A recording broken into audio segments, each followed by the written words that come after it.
दोस्तों, मेरे चैनल को जरूर सब्सक्राइब करें। आपका बहुत बहुत धन्यवाद। एक समय की बात है, लक्ष्मीपुर के जंगल में बहुत से पशु पक्षी रहा करते थे।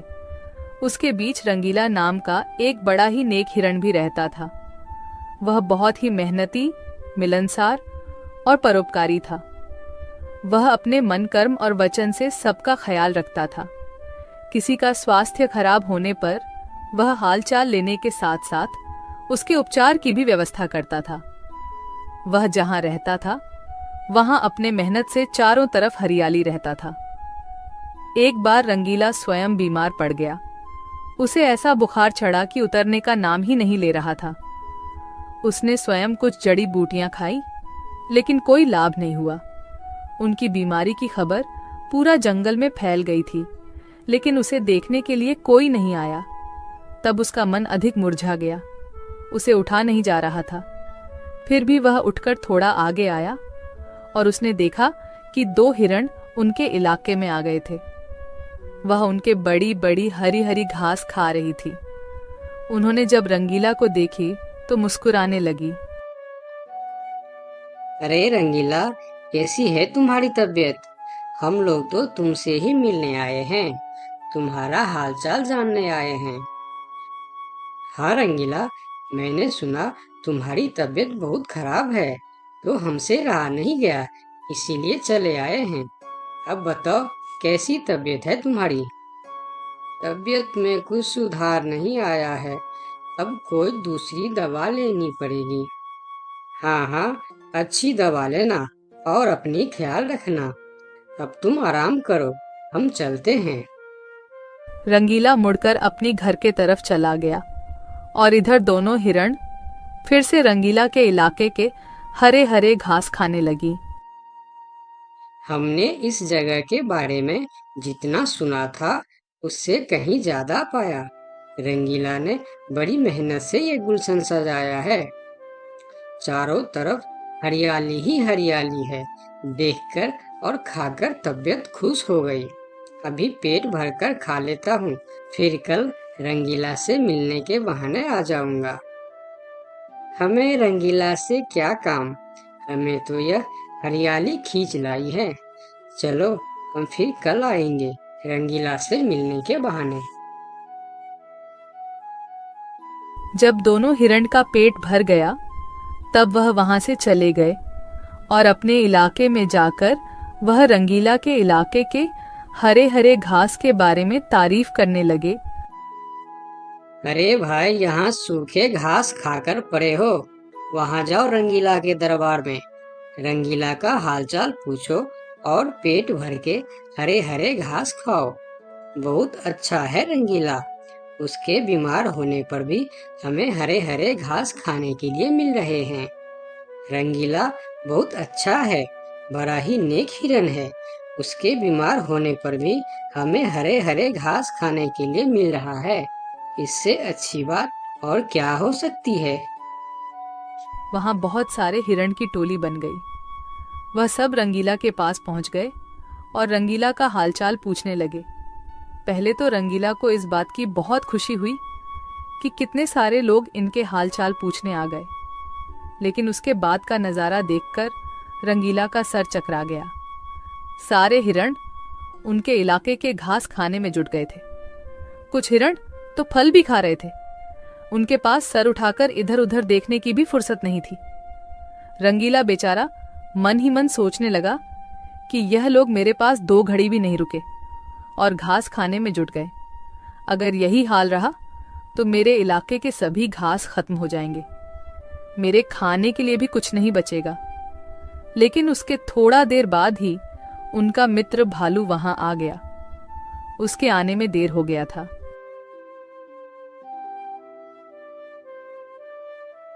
माफ करना दोस्त, मुझे आने में देर हो गई है। तुम्हारे लिए औषधि लाने बहुत दूर चला गया था। औषधि तो मिल गई, लेकिन आने में थोड़ी देर हो गई। ये जड़ी बूटी तुम जल्दी खा लो और जल्दी से ठीक हो जाओ मेरे दोस्त। रंगीला ने वह औषधि खाई और कुछ देर बाद ही उसे आराम मिलने लगा। उसका दोस्त भालू उनके साथ ही रुका रहा और 2 दिन के बाद रंगीला का तबीयत ठीक हो गई। लेकिन उनके खाने के लिए न कोई घास बचा था, न कोई फल बची थी। उनकी सारी मेहनत पर पानी फिर गया था। वह बहुत उदास हो गया। दोस्त रंगीला, मैं जानता हूँ ये मतलब का संसार है। ज्यादातर यहाँ सब दोस्ती दिखावा का ही करते हैं। सब अपने फायदे की सोचता है। तुम चिंता मत करो, हम दोनों मिलकर यहाँ फिर से अपना गुलशन सजाएंगे, एक नई दुनिया बनाएंगे। इस कहानी से हमें यह सीख मिलती है कि मन में कपट रखने वाला मित्र शत्रु से भी ज्यादा खतरनाक होता है। दोस्तों, मेरे चैनल को जरूर सब्सक्राइब करें। आपका बहुत बहुत धन्यवाद। सरयू नदी के पास एक बहुत बड़ा जंगल था। उस जंगल में काफी सारी जानवर रहते थे जो प्यास लगने पर नदी में आकर पानी पीते थे। नदी के दूसरे किनारे पर एक और छोटा सा जंगल था जहां बहुत कम जानवर थी। एक दिन बड़ी जंगल का छोटा खरगोश सरयू नदी के पास आकर पानी पी रहा होता है। तभी नदी के दूसरी ओर खड़ा एक बाघ उसे देख रहा होता है। यह खरगोश आज मेरा भोजन बन सकता है। वैसे भी मेरे जंगल में अब शिकार करने लायक जानवर बचा भी नहीं है। क्यों न मैं नदी के उस पार वाले जंगल में जाकर शिकार करूं। और वैसे भी वह जंगल बहुत बड़ा है और वहां का शेर भी मूर्ख और शाकाहारी है। पता नहीं ऐसे शेर मर क्यों नहीं जाते। बाघ खरगोश को देखकर शिकार करने की सोचता है और शिकार करने की लालच में नदी के दूसरी ओर चला जाता है। अपनी ओर बाघ को आता देख खरगोश वहां से भागने लगता है, पर तभी बाघ उसे आवाज देकर रोक लेता है। अरे खरगोश, मुझे देखकर कहाँ भाग रहे हो? तसल्ली से पानी पी लो भाई। मैं तो बस तुमसे बात करने आ रहा था। क्या तुम सच बोल रहे हो? हाँ, मुझे तुम्हारे जंगल का शेर सिंह के बारे में बात करना है। मैंने सुना है कि वह तुम्हारा बहुत चिंता करता रहता है। खरगोश समझ चुका था कि बाघ उसे अपनी बातों में फुसलाने की कोशिश कर रहा है। इसीलिए खरगोश उसकी बातों का कोई जवाब नहीं देता और तुरंत वहां से भागने लगता है।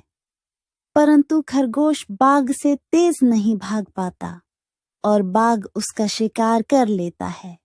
यहाँ के जानवर बड़ी आसानी से शिकार हो जाते हैं, तो क्यों न मैं इसी जंगल में रहकर आसानी से शिकार किया करूं। बाघ अभी इसी जंगल में रहकर ही शिकार करता रहता है। इस तरह से जंगल में जानवर कम होने लगते हैं। एक दिन अरे लोमड़ी, मैंने सुना है कि तुम अपनी सहेली से मिलने के लिए दूसरे जंगल में जा रही हो। हाँ, लेकिन तुम्हें मेरी इतनी चिंता क्यों हो रही है? देखो लोमड़ी, तुमने सांप के अंडे के साथ जो हरकत की थी, जिसके लिए तुम्हें शेर सिंह ने सजा दी थी, इसके लिए तुम जंगल से भाग नहीं सकती। लेकिन मैं भाग नहीं रही हूँ। मैं तो अपनी सहेली से मिलने उस जंगल में जा रही हूँ। पर मुझे शक है कि तुम मौके देखकर भाग भी सकती हो, इसीलिए मैं तुम पर नजर रख रहा हूँ। देखो भैया, मैं शेर सिंह की हुक्म का पालन कर रही हूँ, लेकिन तुम अपना ड्यूटी ढंग से नहीं कर रहे हो। क्यों? तुमको क्यों लग रहा है कि मैं अपनी ड्यूटी ढंग से नहीं कर रहा हूँ? दरअसल इस वक्त तुम्हें जंगल में हमारी जानवर पर ध्यान रखनी चाहिए, क्योंकि हमारी जंगल की जानवर कम हो रहे हैं। सुना है जंगल में कोई शिकारी घुस आया है जो हमारे जानवरों का शिकार कर रहा है। लोमड़ी, तू चालाक है, ये मैं जानता हूँ, लेकिन मैं भी इतना बेवकूफ नहीं हूँ, ये तू जान ले। मैं तेरे बातों में नहीं आने वाला। याद रखना, अगर आज तुम मेरे बातों पर यकीन नहीं करोगे तो तुम भी किसी दिन कोई शिकारी जानवर का शिकार बन जाओगे। चाहे जो भी हो जाए, मैं तुम्हें यहाँ से जाने नहीं दूंगा। देखो, मेरा जाना बहुत जरूरी है। मैं 2-3 दिन में वापस आ जाऊंगी। मुझे जाने दो। ठीक है, मैं तुम्हें जाने दूंगा, लेकिन मेरा एक शर्त है। शर्त? कैसी शर्त? यही कि तुम्हें उस जंगल के थाने में जाकर रोज हाजिरी देनी होगी। मुझे मंजूर है। लोमड़ी को पता था कि जंगल से जानवर कम हो रहे हैं, इसीलिए वह हाथी की शर्त मानकर वहां से चली जाती है। वहीं दूसरी ओर हाथी जंगल की निगरानी करने लगता है। तब दिखता है कि जंगल से कुछ खरगोश गायब है। इस चिंता में कई खरगोश आपस में बात भी कर रहे होते। देखो भाइयों, हमें सावधान रहना होगा क्योंकि जंगल से खरगोश गायब हो रहे हैं। हाँ, लेकिन इस बात का फरियाद हमें शेर सिंह को करनी चाहिए। तभी खरगोश की बात सुनकर हाथी उनके पास आता है। क्या हुआ है भाई? तुम सब आपस में क्या मीटिंग कर रहे हो? मुझे भी बताओ। हाथी भैया, तुम शेर सिंह के सेनापति हो। क्या तुम हमारी फरियाद राजा तक पहुंचा सकते हो? अरे भाई, तुम्हारी रक्षा करना ही मेरा ड्यूटी है। बताओ, तुम्हारी क्या शिकायत है? हाथी भैया, कुछ दिन से हमारे कई साथी गायब हो गए हैं। अगर तुम्हें अपनी जंगल की फिक्र है तो हमारी साथी खरगोश को ढूंढ के लेके आइए। क्या तुम्हें किसी पे शक है? हम सिर्फ इतना जानते हैं कि जो खरगोश गायब हुए हैं वह सब पानी पीने के लिए नदी के पास गए थे और तब से वापस नहीं आए हैं। और वह लोग गायब कितने दिन से हो रहे हैं? पिछले कई दिन से एक एक करके खरगोश गायब हो रहे हैं हाथी भैया। खरगोश की बात सुनकर अब हाथी को भी लोमड़ी की बात पर यकीन हो जाता है। लोमड़ी भी यही कह रही थी कि जंगल में कोई शिकारी आया है। हाथी वहां सोच ही रहा होता है कि तभी वहां दो बकरी आती है। हे भगवान, अब क्या होगा? कौन बचाएगा हमें? अरे बकरियां, क्या हुआ है तुम्हें? क्यों रो रही हो? हाथी भैया, अच्छा ही हुआ जो आप हमें यहीं मिल गए। हम शेर सिंह के पास शिकायत करने जा रही थी। तुम भी शिकायत करना चाहती हो? हाँ। आखिर तुम लोगों का क्या तकलीफ है? हाथी भैया, कुछ दिन पहले कुछ खरगोश जंगल से गायब हुए थे और अब बकरियां भी गायब हो रहे हैं। लगता है कोई शिकारी हमारे जंगल में घुस आया। पूरा जंगल इसी बात से परेशान था कि आखिर उनका शिकार कर कौन रहा है। अब वह सभी मीटिंग के लिए शेर सिंह के पास जाते हैं और सारी बातें शेर सिंह को बताते हैं, जिस पर शेर सिंह अपनी जंगल की जानवरों से कहता है। आप सब फिक्र मत करो, मैं बहुत जल्द पता लगा लूंगा कि यह काम किसका है और कौन हमारे जंगल का जानवरों का शिकार कर रहा है। तो अब हम क्या करेंगे शेर सिंह?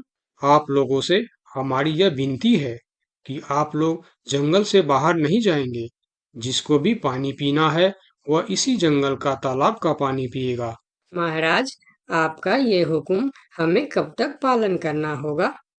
एक बार बस मैं उस शिकारी को पकड़ लूं, उसके बाद आप लोग जंगल से बाहर जाकर भी पानी पी सकते हो। सभी जानवर शेर सिंह की बात मान जाता है और जंगल से बाहर जाना बंद कर देती है। 2 दिन बीत जाती है और जंगल से कोई भी जानवर गायब नहीं होता। उधर शिकार नहीं मिलने पर अब बाघ परेशान हो जाता है, क्योंकि 2 दिन से उसने कोई शिकार नहीं किया था। इतना बड़ा जंगल है, इतने सारे जानवर है, तो फिर यह कमबख्त जानवर पानी पीने के लिए बाहर क्यों नहीं आ रहे हैं? 2 दिन से मैंने कोई शिकार नहीं किया। भूख के मारे मेरी जान निकल रही है। लगता है अब शिकार करने के लिए नदी का किनारा छोड़ जंगल के अंदर जाना पड़ेगा। आखिर मैं भी तो देखूं, इस जंगल में सभी जानवर आखिर गायब कहाँ हो गए हैं। अब देखता हूँ मुझसे कैसे बचते हैं इस जंगल के जानवर। इतना बोलकर बाघ छुपकर जंगल के अंदर घुस जाता, जहां वह देखता है एक बकरी घास खा रही होती है। उस बकरी को घास खाता देख बाघ पीछे से उस पर हमला कर देता है और उसे मारकर अपने साथ जंगल से बाहर ले जाता है। ये सब एक दूसरी बकरी देखती रहती है। अच्छा, तो ये बात है। अभी मैं जाकर शेर सिंह को बताती हूँ। फिर बकरी सभी जानवरों को इकट्ठा करके शेर सिंह के पास पहुंचती है। महाराज, हमारे जंगल में दूसरे जंगल का बाघ घुस आया है और वही हमारे जंगल में शिकार कर रहा है महाराज। वह बहुत तेज और बहुत दुष्ट शिकारी है।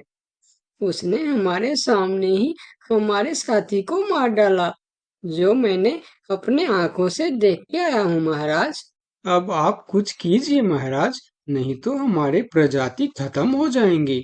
महाराज, अब कुछ करना ही पड़ेगा। अब आप कुछ कीजिए महाराज, नहीं तो हमारी प्रजाति खत्म हो जाएंगी।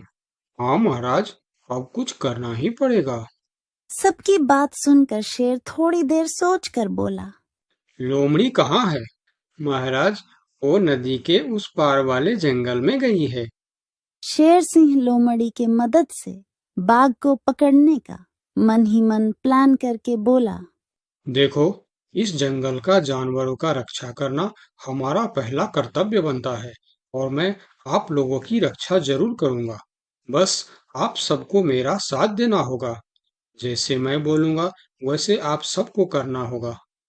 हाँ, हम सब तैयार हैं महाराज। तो सुनो, आप लोगों में से कोई भी उस नदी के किनारे नहीं जाएगा और जब वह शिकारी को शिकार नहीं मिलेगा तब वह जंगल के अंदर आने के लिए मजबूर हो जाएगा और वो जब जंगल के अंदर आ जाएगा तब मैं जंगल की किसी एक जानवर को उसके सामने भेजूंगा। फिर जैसे ही वह मेरे भेजे हुए जानवर का शिकार करने जाएगा, हम सब उस पर हमला बोल देंगे। मतलब हम में से किसी एक को अपनी जान खतरे में डालनी होगी महाराज। हाँ, मगर मौत के मुंह में जाने के लिए कौन तैयार होगा महाराज, वह तुम्हें कल पता चल जाएगा। शेर सिंह अपने गुप्तचरों द्वारा लोमड़ी को संदेश भिजवाकर उसे वापस बुलाता है। आपने मुझे इतनी रात में यहाँ क्यों बुलाया महाराज? लोमड़ी, मैं तुम्हारी सजा माफ करना चाहता हूँ, मगर तुम्हें मेरा एक काम करना होगा। सजा से छुटकारा पाने के लिए मैं कुछ भी करने के लिए तैयार हूँ महाराज। ठीक है, तो सुनो। लोमड़ी की हाँ करती ही शेर सिंह ने बाघ को पकड़ने का प्लान उसे बता दिया। महाराज, जब बाघ मेरा शिकार करने आएगा तब आप मुझे टाइम पर आकर बचा तो लेंगे ना? मैं शेर हूँ, कोई नेता नहीं जो वचन देकर मुकर जाऊंगा। तुम निश्चिंत रहो, तुम्हें कुछ भी नहीं होगा। अगले दिन प्लान के अनुसार लोमड़ी नदी के किनारे जाता है। शिकार को आता देखकर बाघ खुश हो जाता है। वाह, आज मुझे पेट भरकर खाना मिलेगा। शिकार के नजदीक आते ही मैं उसे मार दूंगा। लोमड़ी डरते डरते नदी के किनारे पहुंच जाता है। हे भगवान, टाइम पर शेर सिंह को भेज देना। कैसी हो लोमड़ी? मैं ठीक हूँ बाघ भाई। अभी तो तुम ठीक हो, लेकिन थोड़ी देर बाद ठीक नहीं रहोगे। क्या मतलब? मतलब ये कि मैं अभी भूखा हूँ और जब मैं भूखा होता हूँ तो किसी का भी शिकार कर लेता हूँ। इतना बोलकर जैसे ही बाघ लोमड़ी की तरफ जाता है, वो शेर सिंह के जाल में फंस जाता है और वहां सारी जानवर आ जाता है। बाघ, तू शिकार के लालच में मेरे चंगुल में फंस गया है। अब तेरी कहानी खत्म। तुमने मुझे धोखा दिया शेर सिंह। जैसी करनी वैसी भरनी, मुहावरा तो तूने सुना ही होगा। बाघ, तू सबको धोखे से मारता था, इसीलिए मुझे तुम्हें भी धोखे से मारना पड़ा। मुझे माफ कर दो शेर सिंह, मैं हमेशा के लिए जंगल छोड़कर चला जाऊंगा। तूने हमारे जनता पर अत्याचार किया है, अब तुम्हें इसका हिसाब चुकाना पड़ेगा। साथियों, अपना बदला ले लो। शेर सिंह की आज्ञा मिलते ही सारे जानवर उस बाघ पर टूट पड़ता है। इस तरह से शेर सिंह अपने चालाकी और सूझबूझ से अपने जंगल के जानवरों की रक्षा करता है। इस कहानी से हमें यही सीख मिलती है कि धोखे का अंजाम धोखा ही होता है, जैसी करनी